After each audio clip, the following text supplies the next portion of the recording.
Сәлеметсіздер ме, балалар? Бүгінгі сабақтың тақырыбы «Әжемнің айраны тәтті». Здравствуйте, ребята! Тема сегодняшнего урока – бабушкин кефир вкусный. Жаңа сөздер, новые слова. Дәмді, вкусный, айран, кефир, әже, бабушка, ірімшік, сыр, творог.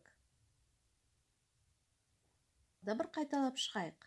Дәмді, вкусный, айран, кефир, әже, бабушка, ірімшік, сыр, творог.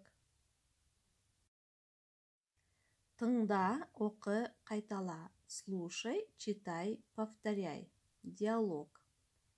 Әлібек, құлыным, айран ішесің бе? Иә, әже ішемін. Міне, құлыным. Айран өте дәмді. Рақмет, әже. Ас болсын, құлыным. Қайталап оқып шығыңдар. Жазылым. Дәптерге көшіріп жазыңдар. Запишите в тетрадку. Бірінші тапсырма. Мен айран ішемін. Сен айран ішесің.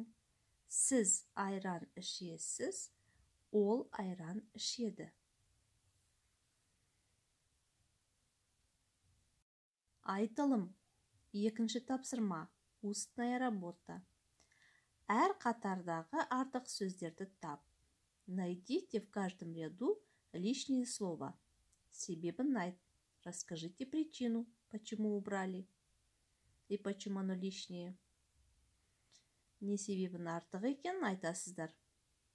Мысалы бірінші қатарда айран, это кефир, сүт, молоко, алма, бағы, яблочный сад. Какое слово лишнее тут? Жазылым. Үшінші тапсырма. Сөйлемдерді аяқтап жаз. Письменная работа. Вы должны закончить предложение. Вот в первом предложении мен, на картинке что вы видите? Молоко, да? Мен сүт ішемін. То есть я пью молоко. И так далее продолжайте. Солай ары қарай жалғастырыңдар. Үйге тапсырма. Домашнее задание. Жаңа сөздерді жаттау. Кәнеки тағы да бір қайталап шығайық. Давайте еще раз повторим. Дәмді, вкусный, айран, кефир, әже, бабушка, ірімшік, сыр, творог. Есте сақта, запомни. Сен айран ішесің бе? Ты будешь пить кефир? Мен айран ішемін. Я буду пить кефир. Айран дәмді. Кефир вкусный. Ас болсын, құлыным.